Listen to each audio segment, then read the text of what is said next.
രാവിലെ മുതൽ എല്ലാ ചോദ്യങ്ങളും ചോദിക്കുന്നത്. രാവിലെ മുതൽ 5 മണിക്കാണ് ഈ വിവരം അറിയുന്നത്. 5 മണി തൊട്ട് റവന്യൂ മിനിസ്റ്ററെ ബന്ധപ്പെട്ടു, ചീഫ് സെക്രട്ടറിയെ ബന്ധപ്പെട്ടു, ജില്ലയിലെ ചാർജുള്ള മന്ത്രിമാരെ ബന്ധപ്പെട്ടു, എല്ലാ കളക്ടർമാരെയും ബന്ധപ്പെട്ടു, എല്ലാ മന്ത്രിമാരും സ്പോട്ടിലെത്തി, എല്ലാ MLA-മാരെയും ബന്ധപ്പെട്ടു, എല്ലാ കളക്ടർമാരെയും ബന്ധപ്പെട്ടു. നമ്മൾ അങ്ങോട്ട് വരേണ്ട ആവശ്യമുണ്ടോ എന്ന് അവരോട് ചോദിച്ചു. വരേണ്ട ആവശ്യമില്ല എന്ന് പറഞ്ഞു. നമ്മൾ എടുത്ത പ്രോഗ്രാമിന് പോയി. ഞാൻ ഭക്ഷണം കഴിച്ചു പോയി അന്ന് 3 മണിയായപ്പോൾ. എനിക്കറിയില്ലായിരുന്നു, എനിക്കറിയില്ലായിരുന്നു 2018-ലും 19-ലും ദുരന്തം ഉണ്ടായിരുന്നപ്പോൾ അന്നത്തെ മുഖ്യമന്ത്രി നിരാഹാരമാണ് ഇരുന്നതെന്ന് എനിക്കറിയില്ലായിരുന്നു. ഞാനന്ന് ഭക്ഷണം കഴിച്ചു പോയി. നിങ്ങൾ എത്ര അപവാദ പ്രചരണമാണ് നടക്കുന്നത്. ഞാൻ 3 മണിക്കാണ് ഞാൻ മലപ്പുറത്ത് എത്തുന്നത്, പൊന്നാനിയിലെത്തുന്നത്, സി ഹരിദാസ് സാറിൻ്റെ വീട്ടിൽ. ഞാൻ അപ്പുറത്തെ വീട്ടിൽ എനിക്ക് ഭക്ഷണം അറേഞ്ച് ചെയ്തിട്ടുണ്ടായിരുന്നു, എൻ്റെ ഒരു ഫ്രണ്ടിൻ്റെ വീട്ടിൽ. ഞാൻ ഭക്ഷണം കഴിക്കാൻ പാടില്ലേ? 3 മണിക്കാണ് ഞാൻ ഭക്ഷണം കഴിക്കുന്നത്. എന്ത് തെറ്റാണ്, എന്തൊരു അപവാദ പ്രചരണം, എന്തൊരു ഹീനമായ അപവാദ പ്രചരണമാണ് നടക്കുന്നത്. ഭക്ഷണം കഴിച്ചെന്ന് അല്ലല്ല വെയിറ്റ്, പിന്നെന്താ? ഞങ്ങൾ ഞാൻ ഭക്ഷണം കഴിക്കുന്ന എങ്ങനെ മാച്ച്, എന്ത് മാച്ചിങ് ആണുള്ളത്? നീലയും കറുപ്പോ? നിങ്ങളെന്താ ഒരു ഭക്ഷണം കഴിക്കുന്നത് ഫോട്ടോ എടുത്ത് പുറത്തു കൊടുത്തതിന് നിങ്ങൾ എന്താ ഔചിത്യമാണ് നിങ്ങളുടെ ചോദ്യത്തിൽ? അല്ലത് ഭക്ഷണം കഴിച്ചു, തെറ്റുപറ്റിപ്പോയി, ഇനി മുതൽ ഭക്ഷണം കഴിക്കാതിരിക്കും. എന്തൊരു മര്യാദകേടാണ്. എത്ര ഹീനമായിട്ടുള്ള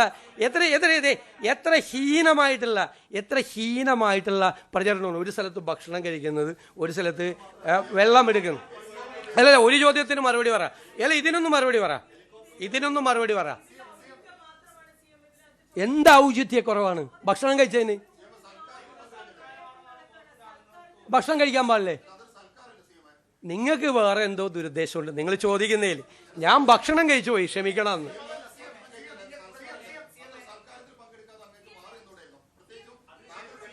ഞാൻ സൽക്കാരത്തിലല്ല പോയത്, എനിക്ക് ഭക്ഷണം കഴിക്കാനാണ് പോയത്.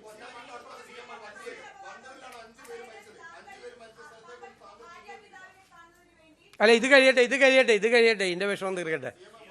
അതായത് നിങ്ങളൊരു കാര്യം ആലോചിക്കണം. അല്ല, എല്ലാവരും ചോദിച്ചു.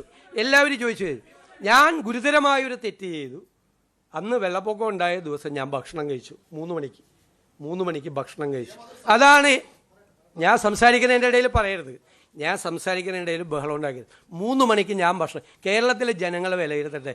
പിന്നെ നിങ്ങൾക്കറിയാമല്ലോ, മലബാറിൽ ഒരു കാപ്പി കുടിക്കാൻ പോയാലുള്ള സ്ഥിതി.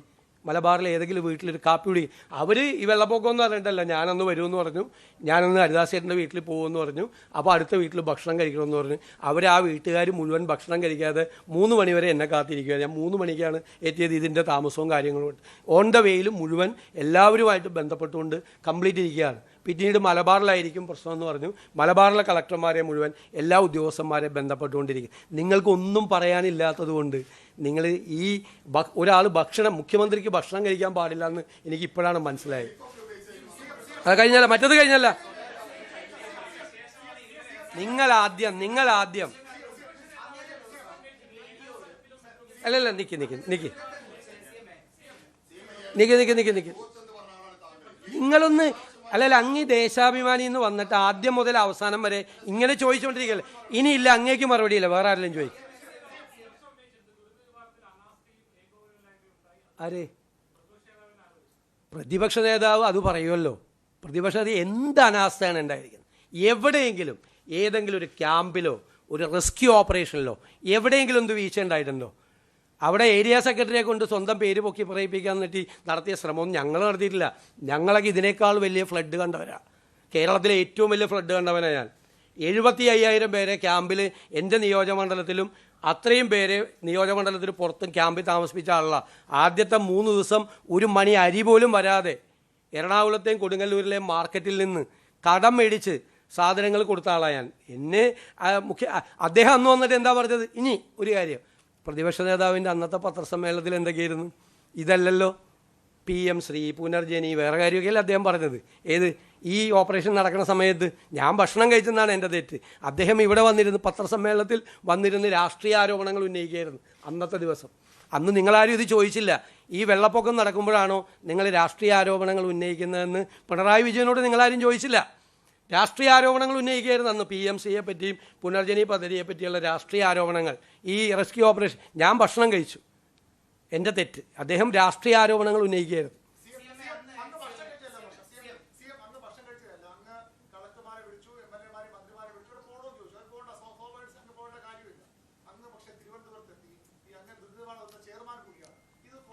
അല്ല, ഞാനിരുന്ന് എല്ലാം കോർഡിനേറ്റ് ചെയ്യണ്ടേ. അത് എവിടെ ഇരുന്ന് കോർഡിനേറ്റ് ചെയ്യണമെന്ന് നമ്മുടെ ഇതിലല്ലേ എത്തിയത്.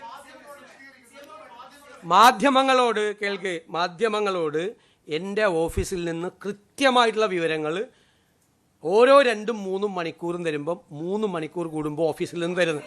വെയിറ്റ് അതുകൂടാതെ റവന്യൂ മന്ത്രിയെ ചുമതലപ്പെടുത്തി റവന്യൂ മന്ത്രി അന്നത്തെ ദിവസം 2 പ്രാവശ്യം ബ്രീഫ് ചെയ്തു. എല്ലാ വിവരങ്ങളും നമ്മളെടുത്ത ഈ നടപടികൾ, കളക്ടറെ ബന്ധപ്പെടുന്നത്, നമ്മൾ NDRFൻ്റെ ഫോഴ്സിനെ കൊണ്ടുവരുന്നത്, നമ്മൾ നേവിയുടെ ഹെലികോപ്റ്റർ ട്രൈ ചെയ്യുന്നത്, കോസ്റ്റ് ഗാർഡിൻ്റെ ബോട്ട് മുതലപ്പുഴയിൽ കൊണ്ടുവരാൻ ശ്രമിക്കുന്നത്, ഇതെല്ലാം നിങ്ങളോട് ബ്രീഫ് ചെയ്തിരുന്നു. നിങ്ങൾ എന്നിട്ട് വെറുതെ വാർത്ത ഉണ്ടാകും.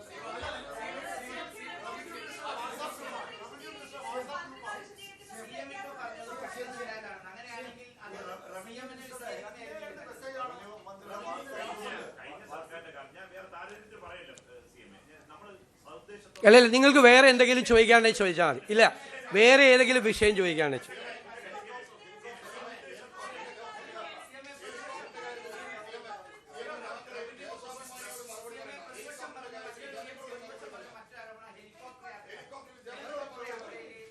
നിങ്ങൾക്ക് അറിയാം, നിങ്ങൾക്കറിയാം. ഇദ്ദേഹം തന്നെ, ഈ ദേശാഭിമാനിക്കാരൻ തന്നെ ഞാൻ പറയണ കേക്ക്, ഞാനല്ല പറയണത്.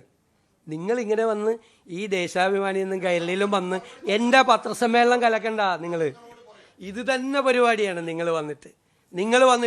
നിങ്ങൾ പ്രതിപക്ഷ നേതാവ് പത്രസമ്മേളനം നടത്തുമ്പോഴോ അദ്ദേഹം മുഖ്യമന്ത്രിയായി പത്രസമ്മേളനം നടത്തുമ്പോഴോ ഒന്നും ഇതുപോലെ നിങ്ങൾ ബഹളം ഉണ്ടാക്കിയിട്ടില്ല. ഞാനിങ്ങനെ ഇരുന്ന് തരുന്നതുകൊണ്ടാണ് നിങ്ങളിങ്ങനെ കാണിക്കുന്നത്. ദയവീത് അതുകൂടി ഇല്ലാതാക്കരുത്. നിങ്ങൾ സാമാന്യ ഞാൻ സംസാരിക്കുമ്പോൾ നിങ്ങളെന്തിനാ സംസാരിക്കുന്നത്? നിങ്ങളിപ്പോൾ എത്രാമത്തെ പ്രാവശ്യം ഇടപെടുന്നത്? ഞാൻ പറഞ്ഞല്ലോ, ഞാൻ പറയട്ടെ. നിങ്ങൾ അതല്ലല്ല, ഞാൻ ഒരു സ്ഥലത്തും ഹെലികോപ്റ്റർ എടുത്ത് പഴയ മുഖ്യമന്ത്രി യാത്ര ചെയ്യുന്നതിനെ കുറിച്ച് ഞാൻ പരാതി പറഞ്ഞിട്ടില്ല. 1 2 നിങ്ങൾ വ്യാപകമായി പ്രചരിപ്പിച്ചു സോഷ്യൽ മീഡിയയിൽ കൂടി CPM നേതാക്കൾ ഞാൻ ഹെലികോപ്റ്റർ എടുത്തിട്ട് സ്വകാര്യ യാത്രയ്ക്കാണ് പോയതെന്ന് പറഞ്ഞു. ഞാൻ പോയത് നിങ്ങളോട് പറഞ്ഞുതരാം. ഞാൻ പോയത് ഒരു ഇൻവെസ്റ്റ്മെൻറ്റ് ഗ്രൂപ്പ് കൊച്ചിയിലുണ്ടായിരുന്നു കാണാൻ വേണ്ടിയിട്ട്. അവർ രാത്രി ഡിന്നർ മീറ്റിങ്ങിന് കാണാമെന്നാണ് പറഞ്ഞത്. അവർ തമിഴ്നാട് മുഖ്യമന്ത്രിയായിട്ട് കണ്ടതിന് ശേഷമാണ് കൊച്ചിയിൽ വന്നത്.